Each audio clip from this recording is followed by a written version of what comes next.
Kompas, altyd op het. As jy nou net ingeskakel het, sê ek vir jou goeienaand en welkom. Jy luister na Kompas, net hier op RSG, dis die een, saam met my, Barry Ferreira. En ek is hier saam met jou elke woensdag en vrydag aand. En soos wat ons op die drempel van die naweek staan, ek dink ons kan darm maar sê die naweek is amptelik hierso, is dit my voorreg om hier saam met jou te kuier tot en met 8uur toe.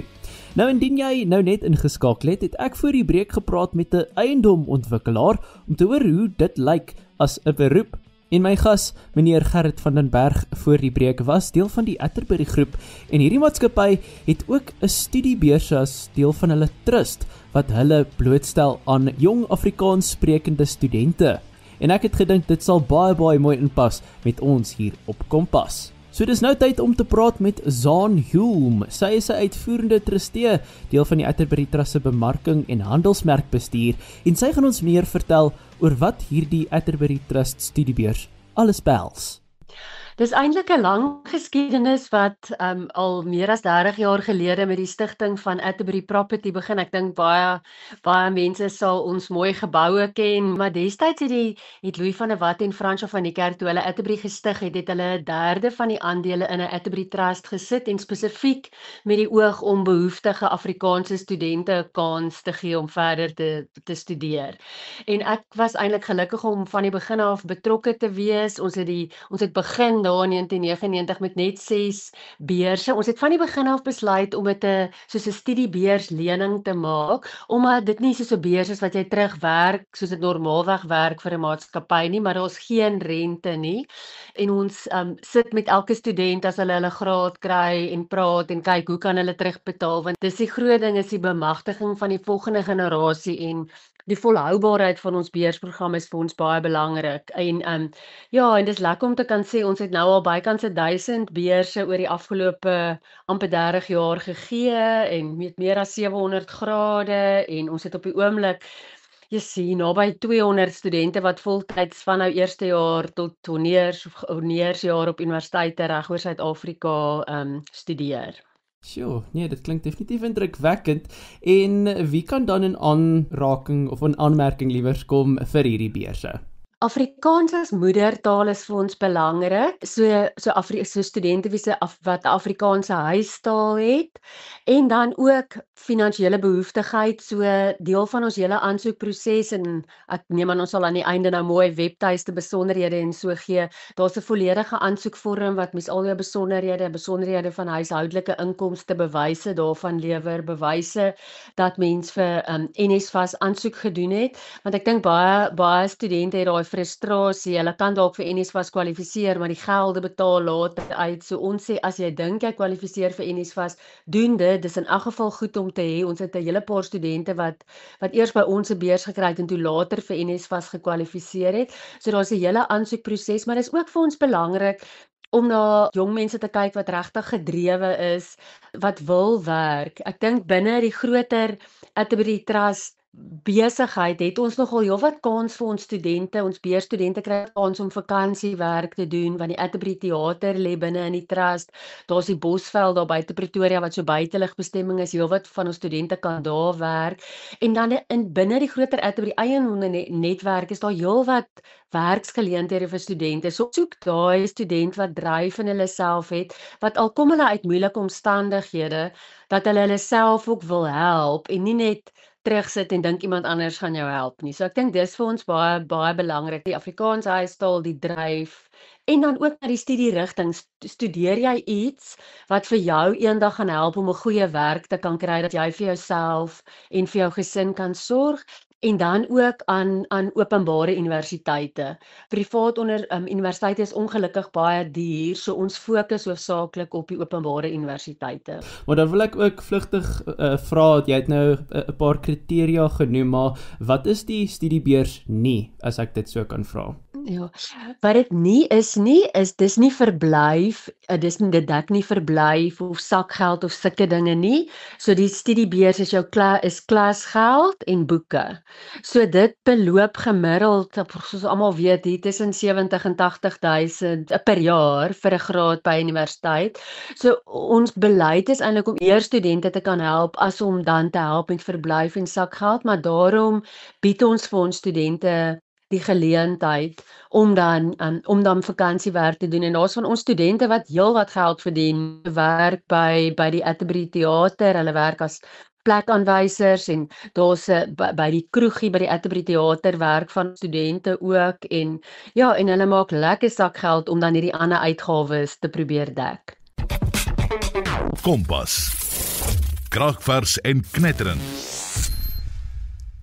Ons is besig om te praat oor 'n studiebeurs wat jy kan volg as jy 'n jong aspirerende student is. Dalk sit jy hierdie jaar in matriek of jy het 'n gap jaar geneem en jy is nie seker of jy universiteit sal kan bekostig nie. Wel, dan moet jy beslis ingeskakel bly hier op Kompas vanaand.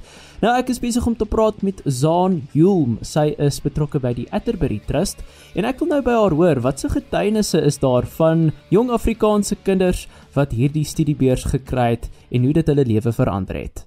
Ja, sjoe, ek kan, hoe lang tyd het ons van daar's baie. Ja, weet jy, ek dink sommer nou dadelik aan iemand soos Dylan Mako, ek ken hom al eintlik van sy graad 10 jaar, waar ons help gewoonlik nie skoolleerders nie, maar Dylan was so uitsonderlike ou dat ons hom begin help het met sy koshuisverblyf in Pretoria en Dylan het toe aangegaan, hy het kering gekry vir regte by Tuks.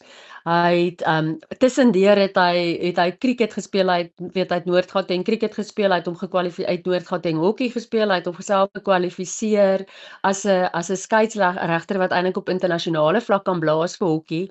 Maar tussenin het hy ook begin lang afstande hardloop. Hy het sy klerkskap by Adams in Pretoria klaar gemaak en nou werk hy by Alchemy in Johannesburg en hy het nou al sy tweede Comrades hierdie jaar gehardloop en nou het hy sy eie foundation begin waar hy jong cricketspelers uit Soshanguve en agtergeblywene gebiede help, want dis sy wêreld waar hy vandaan kom, wat hy help en dan net so kan ek dink aan Nanet, sy QS geswat, boubestuur en sy was ook iemand wat baie moeilike omstandighede, sy kon nie eers in haar ouer huis matriek klaarmaak, die omstandighede was net nie goed nie, sy moes by haar broer gaan bly, maar sy het aangegaan, sy het 6 A's by John Foster Hoërskool in Pretoria gaan kry en sy's vandag 'n QS, 'n ma, sy's ook by hulle maatskappy se sosiale verantwoordelikheidsprogram betrokke.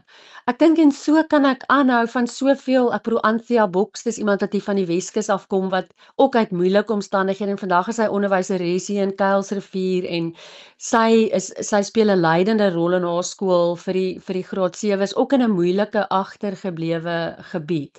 So ja, ons het soveel suksesverhale van dokters, van ingenieurs, van geoktroeëerde rekenmeesters, van onderwysers, ja, mense wat BSc geswat het. Ja, so ons het regtig waar 'n wonderlike suksesverhaal as mense eintlik meer belangstel op ons Atterbury Trust webtuiste. Ons spog nogal eintlik graag met ons alumni. So ons het nogal 'n galery wat nogal van ons alumni vertel en die verskil wat hulle maak. Okay, fantasties. En dan Zaan, ek dink dit is nou tyd om dan besonderhede uit te gee. So as iemand graag in aanmerking wil kom vir hierdie beurs, waar kan hulle aansoek doen?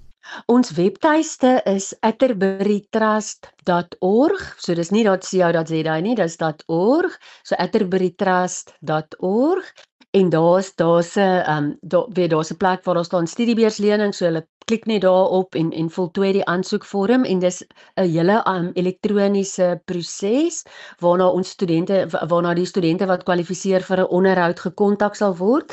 Die sluitingsdatum is die 30ste September, so vir die jong mense wat wil aansoek doen moet hulle spring. Die sluitingsdatum is die 30ste September en dan begin ons met 'n proses van onderhoude wat so in Oktober, November is en dan laat weet ons al die studente of ons kan help vir die volgende studiejaar. En daar sê, bye, dankie. En dan ja, wat se laaste raad sou jy vir iemand gee wat dalk vir kan weeg of hulle moet aansoek doen vir hierdie studiebeurs?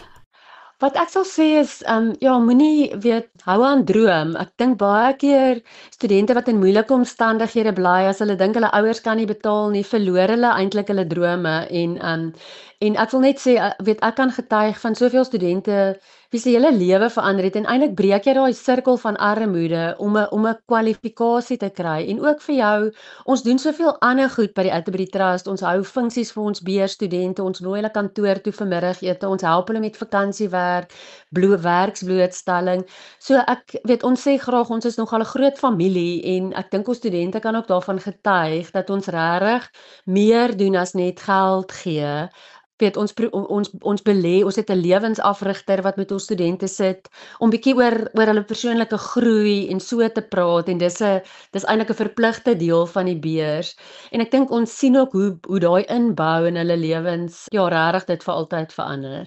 Dis sy, wel Zaan, ek sê vir jou baie dankie dat ek met jou kon gesels vandag hier op Kompas en ek hoop dat daar 'n paar luisteraars is wat nou bewus is van hierdie studiebeurs en dat hulle sommer dadelik sal aansoek doen daar by julle webtuiste. So baie dankie vir jou tyd vandag. Ag, dankie Barry, dis 'n voorreg. Ek waardeer baie en mooi dag daar by julle.